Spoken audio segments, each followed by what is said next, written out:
¿Okay?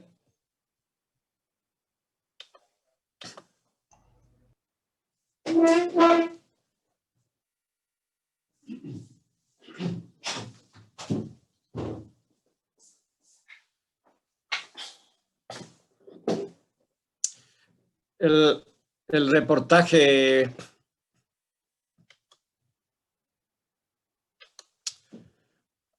más antiguo de Chagas. Están viendo mi imagen, ¿no? Sí, doctor. Bueno, las diapositivas, sí. Ya. Me decía que en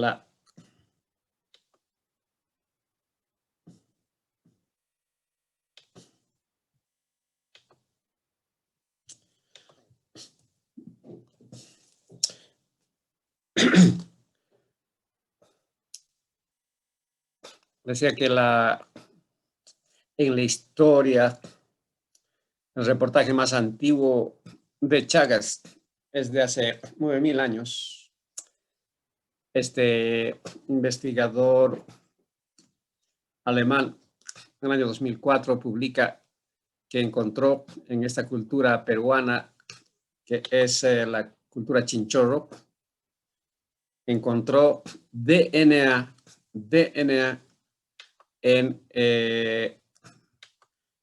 en las momias peruanas de esta región. Encontró primero, le llamó la atención porque entró un coprolito en una momia. Y coprolito, ¿cuál coprolito? ¿No ve? Si tienes un coprolito gigante, o sea, tenía dolico megacolon o dolico megasigma, este paciente, y de ahí se le ocurrió cabalmente tomar DNA en este pequeñito, en esta momia, y ahí encontró DNA de trypanosoma. O sea que es seguro que los incas, nuestros antecesores, tenían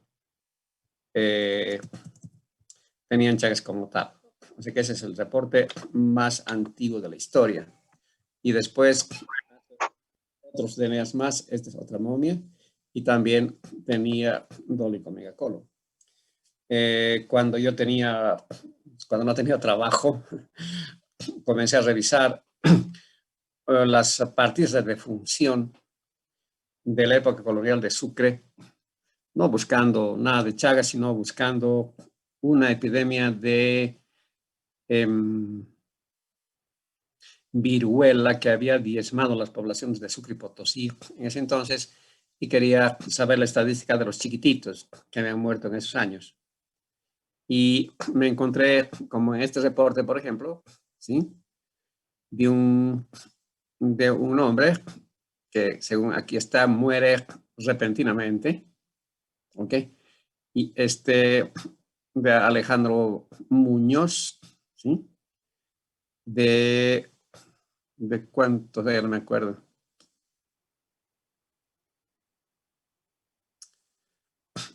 Aquí está, de 40 años de edad, ¿sí? Que muere repentinamente y además era pobre. ¿Y por qué era pobre? Porque no pagó a la iglesia nada, ¿eh? Todo de gracia, gratuito. Y aquí otro ejemplo de una mujer, Isabela Bobarín, ¿sí? Que muere en la calle repentinamente, ¿sí? ¿Y cuántos años tenía? 20 años tenía esta mujer, 20 años. Entonces, seguramente yo cambié la idea de esa epidemia por la muerte súbita, y es interesante porque la muerte súbita de la época colonial en Sucre se marca un poco con la muerte súbita del año 1880, más o menos, por Chagas. Así que seguramente había Chagas y había muerte súbita en estos pacientes, y también está todo de caridad. Miren, o sea, también era gente pobre. Y había cosas más terribles porque, miren, no se confesó ni recibió sacramento alguno. O sea que, como no se ha confesado ni se ha comulgado nada, al infierno más. O sea, todos los chagásicos se iban al infierno. Ahí deben estar todavía algunos, ¿no? Ok. Después, en 1569, este fray Bernardino de Sahagún fue que en un libro que se llama La Historia General de las Cosas Nuevas cosas de la Nueva España, describió cabalmente que había unas cucarachas, pardillas, que tenían dos alitas y que volaban, eran ponzoñosas, y donde picaban imprimían un comezón e hinchazón. Se estaba describiendo la vinchuca en 1569, pero la descripción más simpática, casi exacta de lo que es la vinchuca, está dada por este sacerdote, Reginaldo de Lizárraga, cuyo documento está en la biblioteca del convento de San Francisco en Tarija, y ahí describe realmente con detalle la presencia y los hábitos de la vinchuca, ¿sí? Encontrada en Cochabamba. Decía, son unos chinches que solamente salen de noche de las casas donde hay adobe y caña hueca, y caen cerca de la cara y te pican. O sea que una cosa súper interesante de Fray Reginaldo de Lizárraga. Y se encuentra el primer nombre como vinchuca a esta cucaracha por este explorador español Azara en 1781. ¿Okay? Además describe que su cuerpo es oval y aplanado, y después de haber digerido, dice bien, después de haber chupado se pone como una uva, y después de haber digerido lo que tela, expele una tinta negra, o sea, su caquita que ensucia la ropa blanca. Interesante descripciones de la vinchuca en esa época, sin saber aún, obviamente, que producía alguna enfermedad. Pero la historia es como su descubrimiento. No comienza con Chagas, comienza con Osvaldo Cruz. Osvaldo Cruz es un médico que a la edad de 15 años entró a la Facultad de Medicina, egresó a los 20 años y era médico a los 20, y bueno, fallece a los 44 años, joven, con insuficiencia renal crónica.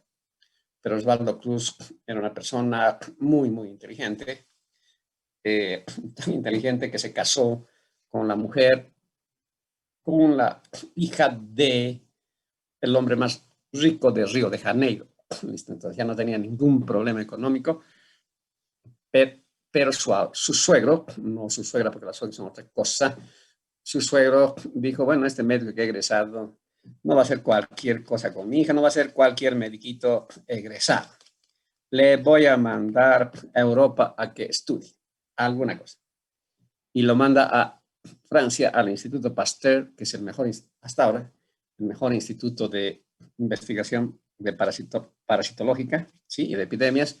Y entonces Osvaldo Cruz se va cabalmente con su esposa y creo que un hijito más, y se va hasta España, y ahí después vuelve.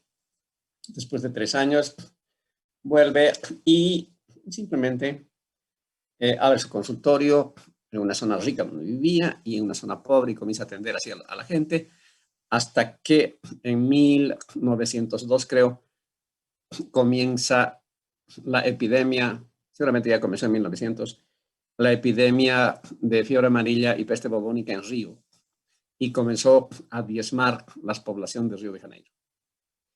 Entonces, los políticos de ese entonces, el gobierno, escribe una carta a Francia y al Instituto Pasteur para que enviaran técnicos a combatir la epidemia. Y ahí está una carta en el museo actualmente de Chagas, donde el gobierno le dice, donde el Instituto Pasteur les dice a los brasileños, ¿para qué quieren ustedes un experto si tienen al mejor alumno que hemos tenido en el Pasteur en estos años, que ha sido Osvaldo Cruz? Así se enteran recién el valor que tenía el doctor Cruz, y le buscan y le dicen si él podría controlar o no la epidemia, y él dice sí, no hay ningún problema, solamente que necesito 2 cosas. Una carta blanca para la ciudad de Río, yo puedo hacer lo que quiero con Río de Janeiro, y segundo, si yo gano la batalla, me lo hace un instituto de investigaciones de enfermedades tropicales. Muy bien, firman el contrato, y entonces Osvaldo Cruz comienza a combatir la peste bubónica. Primero comienza a hacer cuarentena a los barcos que llegaban de Europa, especialmente de África, porque de ahí venía la peste bubónica, ¿sí? Y luego comienza a colocar zanjas en algunas calles del río, unas zanjas enormes para que las ratas no migraran de un barrio hacia otro, incendió manzanas donde había cualquier cantidad de ratas, sacó a la gente sin ropa, les dio comida y ropa después, vivienda después, de esa manera, y comenzó a combatir hasta que también llegó la famosa vacuna de la fiebre amarilla, y en ese entonces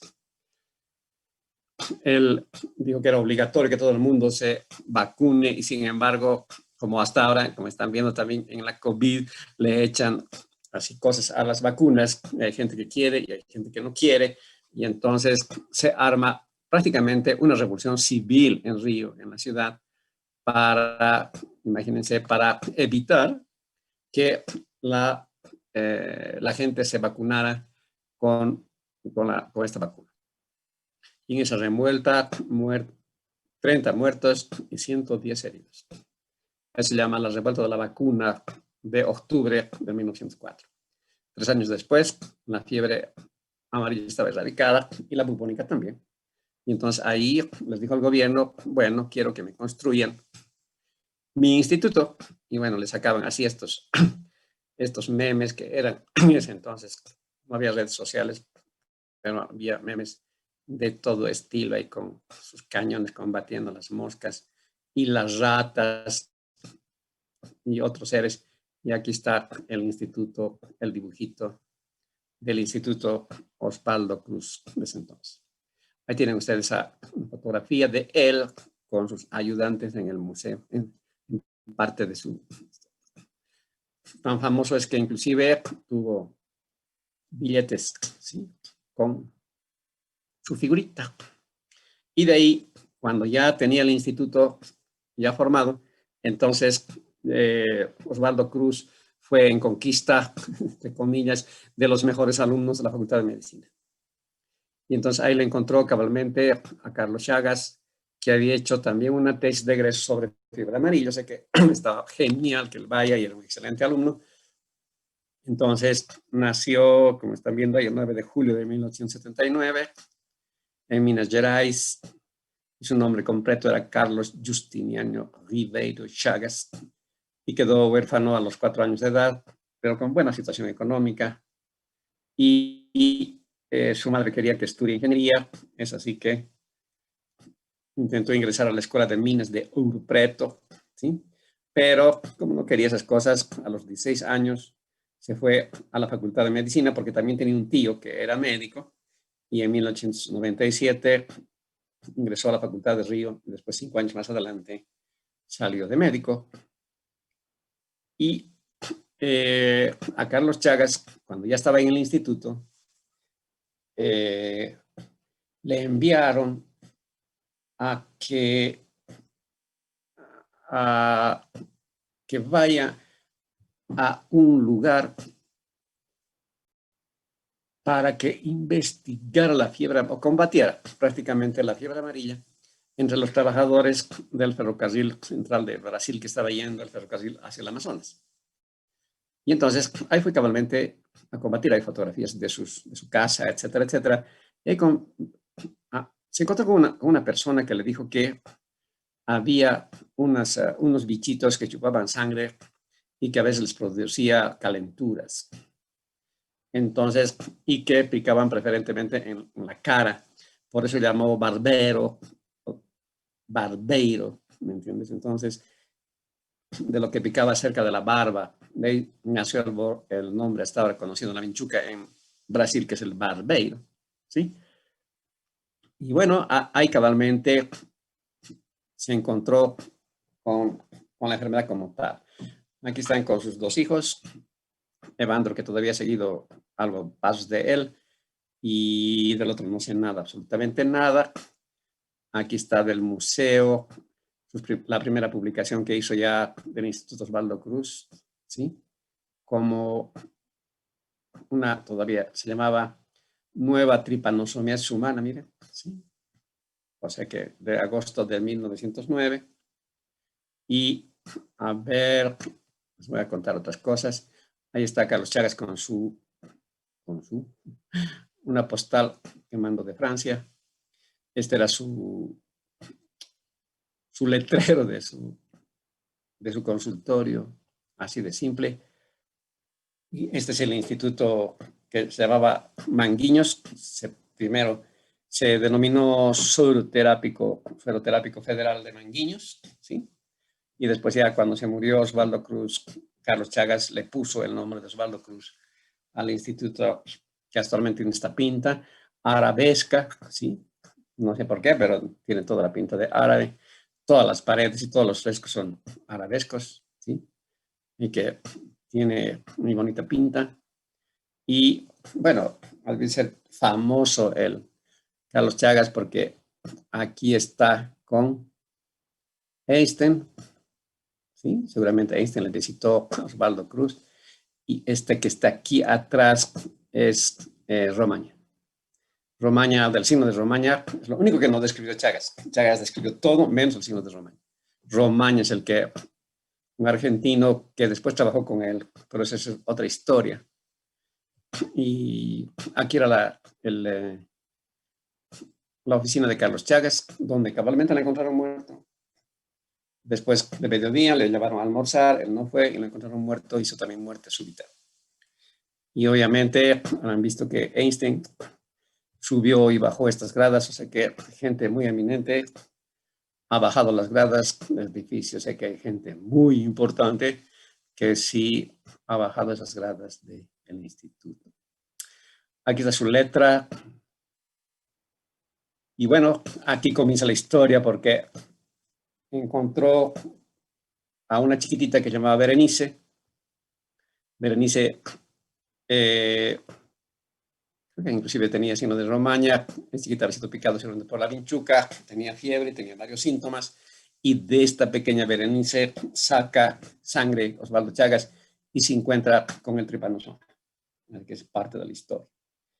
Berenice después, miren, ha muerto más adelante, creo que a sus 82 años, aquí está de 72, esta es una fotografía donde Carlos Chagas hacía sus investigaciones. O sea que esta mujer que tenía Chagas ha muerto de insuficiencia cardíaca recién muy, muy adulta, como vemos actualmente como tal, pero Berenice ha sido famosa como tal. Y ya en famosa Berenice, aquí Carlos Chagas ya describe cabalmente lo que estábamos viendo, la nueva tripanosomiasis, que al principio le llamó inclusive brasilensis, ¿sí? Y después, obviamente, tripanosomiasis americana, y cabalmente en honor a su profesor, al tripanosoma, lo llamó tripanosoma cruzi, y cabalmente viene de Osvaldo Cruz, ¿sí? O sea que el 23 de abril del 1908, del 22 y 23 de abril, publicó en Brasil Médico la primera de las publicaciones de Chagas, la primera, todavía no tan científica, bueno, científica, pero no tan detallada, digamos, ¿sí? O sea que ahí comenzó, y es la fotografía de Berenice Suárez de Moura, ya se casó después la señora. Este es el microscopio donde él detectó por primera vez el tripanosoma, y aquí están después sus dibujos y sus apuntes, sus primeros apuntes, están aquí de lo que estaba descubriendo asombrosamente. Pero aquí está la letra de él describiendo, ¿ver? Como tripanosomiasis brasilensis. Una nueva molestia humana producida por el tripanosoma cruzi. Aquí ya le puso el nombre de tripanosoma cruzi. Esos eran sus apuntes primarios de Chagas. Aquí están sus dibujos de mastigotes. Miren, este es miocardio, los cortes que hacía él, y veía el microscopio y los dibujaba a colores del instituto. Y miren, este es de 1911. Aquí hay varios dibujos que también hizo él, de todo estilo. Los cromosomas. Aquí solamente se han detallado. Y después ya pasó a ser director, cuando murió Osvaldo Cruz, pasó a ser director del Instituto Osvaldo Cruz y, como les dije, falleció joven, ¿no? 55 años, el 8 de noviembre del 34, y esta es la cara mortuoria, la fases mortuoria de Chagas en su fallecimiento. Eso está ahí. y está enterrado en el cementerio São João Bautista de Río de Janeiro. Me hubiera gustado conocer, algún día voy a ir a visitar su tumba. Pero hay que reconocer que Chagas fue un hito en la historia de la medicina, porque no hay otro en la historia que haya descrito la enfermedad, que haya descrito el parásito y haya descrito el vector. ¿Ok? Ninguno, es un hito. Unos descubrieron una cosa y otros. Entonces, el gobierno de 1910, creo, el 11, mandaron todos los papeles para que le den el premio Nobel. Y la Academia del Premio Nobel manda una carta al Colegio Médico, que se llamaba Protomedicato del Brasil, para que dijera realmente quién era Chagas. Y la carta que manda el Protomedicato del Brasil es de lo más es de lo más destruyente, es de lo más artera. Dicen, no, nosotros no conocemos a él, dice que está investigando, pero no hay nada serio. Él cree que hay un bicho que contagia una enfermedad, de ese estilo de cosas. Terrible, terrible. Y entonces, obviamente, era una carta que tenía un valor administrativo importante y no le dieron el premio Nobel. ¿Okay? Estaban tramitando el año pasado para que le den el premio Nobel. No, ya son 3 años. Para que le den premio Nobel en Muertillo, en que habrá quedado. De todas maneras, él seguramente se sintió frustrado como tal y presentó su trabajo en 1912 al Instituto de Enfermedades Tropicales de Alemania, de Hamburgo, ¿sí? Donde todos los premios Nobel y los capos del mundo entregaban sus trabajos. Tienes que ser un conocido para entrar a este premio que se llama Chaudin. ¿Okay? Y él ganó, les contaré, que les dio aquí en la hoja los premios Nobel y a todos los demás, a los médicos brasileños especialmente, no tanto al premio Nobel segundo, porque se atuvo a un documento, sino a todos los médicos brasileños que se oponieron a su vida y le dieron el premio Chaudin, que es uno de los premios máximos de investigación de la época. ¿Okay? O sea que así le dieron su diploma de ganador y una medalla a Carlos Chagas. ¿Okay? Esa es más o menos la historia de este hombre, interesante como para describir esta enfermedad que nos persigue hasta el día de hoy. ¿Okay? Y hay que reconocer también a otro investigador argentino, que es Salvador Massa, que, miren, él también murió en 1946, también hizo muerte súbita en México, en una charla cabalmente de Chagas. Estaba hablando de Chagas, hizo muerte súbita. Carlos Chagas fue un investigador también buenísimo. Trabajaba con Romaña, pero cuando él describió el signo, Massa quiso que se nombre el signo de Massa. En un congreso, Carlos Chagas dijo que se llame signo no de Carlos Massa, sino de él. Y entonces eso le trajo enemistad con él y él le despachó de su ámbito de investigación a Romaña. Y Romaña ahí se fue a trabajar con Carlos Chagas, ¿sí? Hasta su muerte. Ok, lo interesante de este hombre era que consiguió un vagón que está aquí, no sé si tengo otra fotografía más del vagón que lastimosamente ese vagón ya no existe porque es parte de la historia, debería existir. Y aquí dormía, tenía todo su laboratorio, hasta su bioterio de criaba vinchucas dentro de este vagón.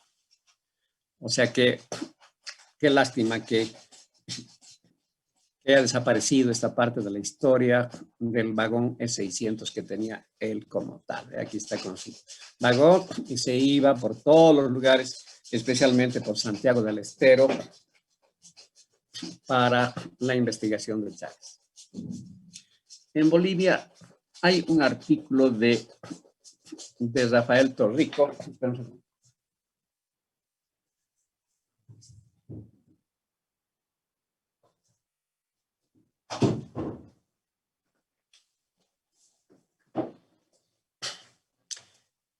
Y este doctor Torrico era profesor de farmacología de nuestra facultad. Y yo ya le he conocido, les cuento, muy ya con sus buenos años. Lo debe conocer en ese entonces, que tenía unos 70 años. Y él publicó su trabajo y nadie le hizo caso. Este chuquisaqueño loco, como todos los chuquisaqueños locos, está hablando macanas y mejor ni le haremos caso y punto. Así fue la historia del doctor Torrico. ¿Ok? Así que, bien. De todas maneras, otra publicación de Torrico juntamente con el doctor Díaz, con esta revista en 1959, ya aparece investigaciones clínicas en el periodo agudo, y esto de Bolivia. Y después el doctor Rivas, que es un médico obviamente mayor que yo, publicó el 57, era uno de los fundadores de la Sociedad de Cardiología y uno de los primeros cardiólogos especializados en el exterior. Ya describió la miocarditis chagásica en Bolivia, que está en prensa médica, y también tuvo un trabajo sobre cardiopatía chagásica en Bolivia, publicado en la Universidad de Cochabamba, no sé poco, hace 50 años. Ok, más o menos, esa es la historia nuestra de Chagas. Eso quería comentarles, más o menos, para que tengan una idea de lo que significa la historia de estos pacientes. ¿Ok? Bueno, entonces, a ver si yo puedo rescatar algo por aquí.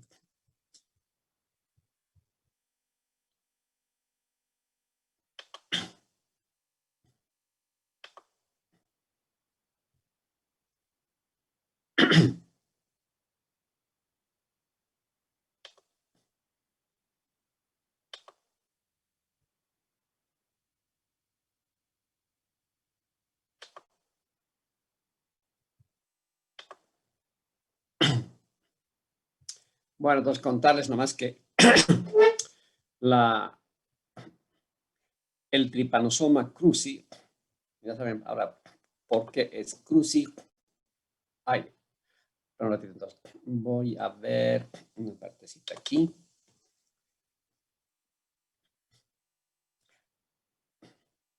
Tiene una incidencia en nuestro país muy grande, muy grande. Entonces, las estadísticas de Chagas son realmente espantosas como tal. ¿Están viendo mi pantalla? Están viendo, ¿no? Ok. Miren, de los departamentos de Bolivia, prácticamente todo Chuquisaca, gran parte de Potosí, todo Tarija, gran parte de Santa Cruz y los valles mesotérmicos y tropicales de La Paz tienen Chagas. O sea que se calcula que además en América existen de 18 a 21 millones de habitantes. ¿Okay? Y lastimosamente la gente que más tiene Chagas está entre los 15 y los 44 años de edad. Es la edad productiva de la gente prácticamente, y en Chuquisaca hay más del 50% de nuestra población está infectada. Y obvio es que en el área rural existen más Chagas, menos en el área periurbana y en el área menor. Pero por lo menos ahora está disminuyendo la incidencia de infestación. De todas maneras, seguimos número 1 en Sudamérica. Debemos estar contentos porque tenemos todavía un índice de infestación de 6.1 en comparación al Brasil, que prácticamente ha eliminado la vinchuca de su territorio hace 2 años. Que es un problema bastante serio. Miren, hay 28,000 casos nuevos anuales en Sudamérica. Se calcula que hay 4 al 10% de transmisión perinatal, o sea, Chagas congénito. En Sucre estamos en el 7%, ¿sí? Y se reportan 15,000 casos de vía congénita por día. Y yo les puedo comentar que el 25%, cuando estaba trabajando en el Seguro Social Universitario, la consulta del 25% en gente como ustedes, jóvenes, de 18, 22, 23 años es Chagas. Ok, y miren, hay más de 1 millón de mujeres fértiles infectadas por el parásito y se cree que hay 12,000 pacientes que se mueren por Chagas, pero debe ser mucho más. Aquí miren, de mujeres embarazadas, 48,000, el año creo que fue el 10, 48,000 mujeres embarazadas con Chagas y 36% de infestación en esas mamás, ¿sí? Con cero prevalencia. Esta estadística bien simple es de una mujer, Esperanza Sogue, de Cenetrop de Santa Cruz. Es el primer trabajo que dijo que las mujeres embarazadas, el 51% estaban con serología positiva. Y hace unos 5 años, cabalmente, con un grupo de curso de ustedes, hicimos un trabajo bien simple de hacer serología en 100 mujeres que entraron a tener sus guaguitas seguiditas al ginecólogo. Y también nos encontramos con el 50% de serología positiva de esas 100 mamás que entraron en el mes de junio. Esperanza Sogue dijo que había 13% de Chagas congénito, ha debido ser en esa época. Ahora les puedo repetir que 7%. Y otra cosa que descubrió ella, que había tripanosomas en las placentas, cosa que se decía que había protección placentaria, etcétera, etcétera. Encontró 8% de tripanosomas en las placentas como tal. No ha habido más trabajo sobre placenta hasta la fecha. Y este es un espanto. Este es un espanto mismo. Hasta 1992, ¿sí? En los bancos de sangre no se pedía serología para Chagas, que no se pedía. Entonces, ese trabajo que está hecho por un doctor que salió aquí de la facultad, juntamente con la OPS, de apellido Calvo, se hizo serología en la gente que estaba donando sangre. Y miren, 51% encontraron en Santa Cruz, 28% en Cochabamba, 31% en Tarija, 38% en Sucre. O sea, hasta esta época, la gente que ha contagiado con sangre a los demás es cualquier cantidad y que le estamos viendo ahora como enfermedades. ¿Entienden? Porque, claro, es poco tiempo, hasta 1992. Y desde esa fecha sí es obligatorio hacer serología para Chagas en ese entonces. Pero era muy fácil. Yo necesitaba sangre y confiaba en ti. Vos también me donabas sangre. Qué bien, era mi alumno, me daba sangre. Mi alumno era de Monteagudo y yo tenía Chagas juntamente con él. O sea que fue algo grave. El hábitat de la vinchuca, saben, vive en estos lugares. Adobes y paja es lo más típico cuando vivo en parasitología, donde hay animales muy cerca, gallinas, conejos. Y interesante porque las gallinas no tienen Chagas. No se enferman de Chagas. Ustedes nunca han visto una gallina poniendo huevitos disneica, cianótica, ¿no ve? ¿O han visto? Si han visto, me avisa alguien. Pero las gallinas no hacen insuficiencia cardíaca ni tienen disnea grado 3, 4 al poner huevitos. Ok. Ese es el museo de Chagas para ver cómo eran las habitaciones de aquí y de allá. Desde el año del gobierno, uno de los gobiernos de la MNR, del gobierno de la primera vez, comenzaron a mejorar las viviendas hasta el día de hoy y todavía tenemos poblaciones como Sorocha, al norte de Potosí, que los campesinos no quieren, los comunarios no quieren que arreglen sus viviendas porque la vinchuca le está de suerte. Entonces, le está de suerte, ¿para que las vamos a matar? Aquí están las deyecciones que habían escrito los investigadores primarios. Hay varios tipos de vinchucas. Claro, la triatoma infectans es el más típico. Es el que nos acompaña muchísimo, ¿no es cierto? Además es strongista. Miren, es del Stronger, este de Almirante Brown. Y hay más elegantes como en Venezuela. Ahora ya no debe haber nada con el AMSA de morir. Las vinchucas de este estilo. Se reproducen por medio de huevitos, ponen cualquier cantidad de huevitos por día, se dividen en ninfas. Esto es parasitología, así que no vamos a repetir, pero estas ninfas de grado 2 y 3 nos servían para hacer algunos análisis que vamos a comentar. Y bueno, el tripanosoma es un ser súper inteligente que, bueno, tiene 2 ciclos, ¿no es cierto? Uno que tiene el ciclo en la vinchuca, y el otro que te pica la vinchuca, entra como tripanosoma, y del tripanosoma después se convierte en amastigote.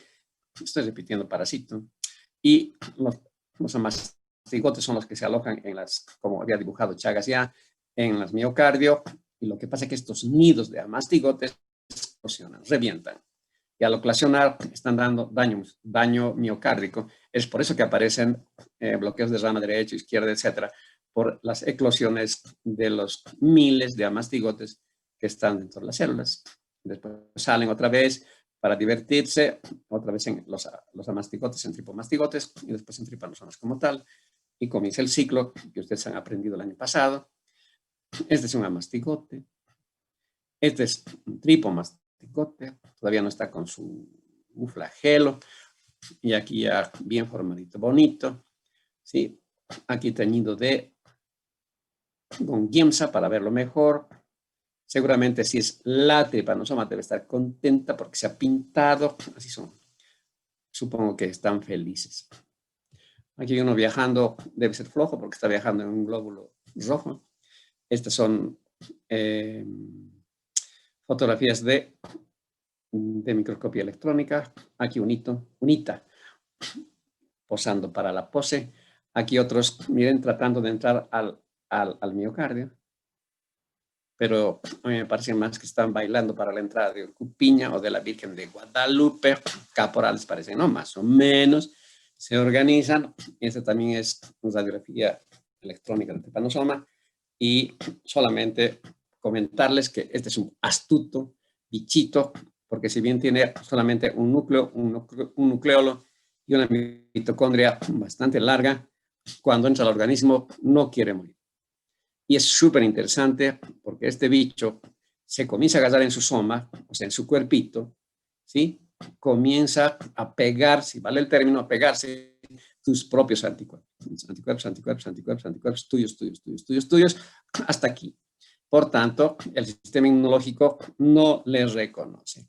A eso se llama mimetismo molecular. Y lástima porque con este mimetismo molecular, el tripanosoma, hay varios anticuerpos que han sido reconocidos, entra a tu organismo y hay daña y el organismo no se da cuenta. Pero siempre llega el momento en que el sistema inmunológico se da cuenta y lo mata al bicho, pero tarde, ya hizo todo el daño. Porque hay dos tipos de daños. Uno, el físico que hemos visto, por eclosión de los mastigotes, pero el otro es la parte inmunológica que sigue adelante como sin tratamiento. Y además se ha descubierto que tiene estas cuatro proteínas, la crucipaina, el tripanotion, el glucatión y la ubiquitina. Y lo más interesante de estos cuatro es esta última, la ubiquitina, que tiene mayor cantidad en el flagelo. Y pensábamos que el flagelo era solamente para que coquetee y se mueva y se pueda ir de un lado al otro. Sin embargo, la ubiquitina es la que interviene, esta es la ubiquitina, químicamente, interviene en la resistencia del tratamiento a benzidazol. Así que mientras más ubiquitina tiene su cola, su flagelo, más resistente al tratamiento antiparasitario. Interesante, ¿no? Ok, entonces ahí vamos a quedar en vía de entrada del tripanosoma. ¿Ok? Hasta aquí entonces la clase de hoy. Mientras tanto vayan a estudiar, creo que tienen traumatizados, vayan a estudiar. ¿Ok? ¿Alguna pregunta? Doctor, disculpe, ¿y no se están haciendo trabajos de investigación respecto a una vacuna o algo así en gallinas incluso podría ser? No hay ninguna investigación así de vacuna, etcétera, etcétera. Bueno, a ver, no, hay investigaciones de vacuna, pero la vacuna es tan compleja de hacerla, que no tienes idea, y cuesta muchísimo dinero. Ok, ¿quién va a dar dinero a una enfermedad de pobres? Nadie. Más dan al SIDA el dinero que al Chagas. En Chagas prácticamente no hay investigaciones así. Y sí hay una serie de cosas que tienen que cumplir la vacuna antiparasitaria, que cuesta mucho dinero y nadie está capaz de invertir, porque en el momento que salga, ¿quién va a comprar? Pobre. El Estado comprará, supongo. Pero ese es un problema que no existe en este momento. Investigaciones, bueno, nosotros hacemos investigación desde el año 2000 con cardiología nuclear. Hemos sacado varias conclusiones interesantes que podemos hablar otro día sobre las conclusiones que sacamos nosotros interesantes. Actualmente estamos haciendo un trabajo sobre muerte súbita. Tenemos 64 pacientes con miocardiopatía dilatada, seguidos por ventriculografía radioisotópica de cardiología nuclear, y todos ya se han muerto porque eran todos dilatados, y estamos ahora investigando si, actualmente con otro catedrático más de bioestadística, si es que con los parámetros de la ventriculografía, que son 7, fracción de eyección del ventrículo derecho, ventrículo izquierdo, 2 parámetros de disfunción diastólica y 5 parámetros de fracción de eyección regional. Estamos tratando de ver si alguno de ellos nos conduciría a ver el pronóstico de la gente de miocardiopatía dilatada chagásica, que va a 2 cosas. Nos interesa saber cómo se ha muerto. ¿Se ha muerto por insuficiencia cardíaca o se ha muerto por muerte súbita? En eso andamos. Seguramente, ahora que felizmente hay un poquito más de tiempo entre nosotros, entre comillas, esta semana ya va a estar lista la estadística para poderla publicar. O sea, por ahí les comento cuando ya esté todo listo. ¿Okay? Está bien, doctor, gracias. Obviamente que es rarísimo investigar por cardiología nuclear. Cuando yo presentaba mis trabajos en congresos de cardiología nuclear o de medicina nuclear, me eran como, ¿y qué está haciendo? Este loco también, investigando con cardiología nuclear. Nadie investigó con cardiología nuclear, Chagas, solamente nosotros. Bueno, listo. Nos vemos entonces el miércoles. Adiós, adiós. Hasta luego, doctor. Hasta luego, doctor. Hola, doctor. Hola, doctor.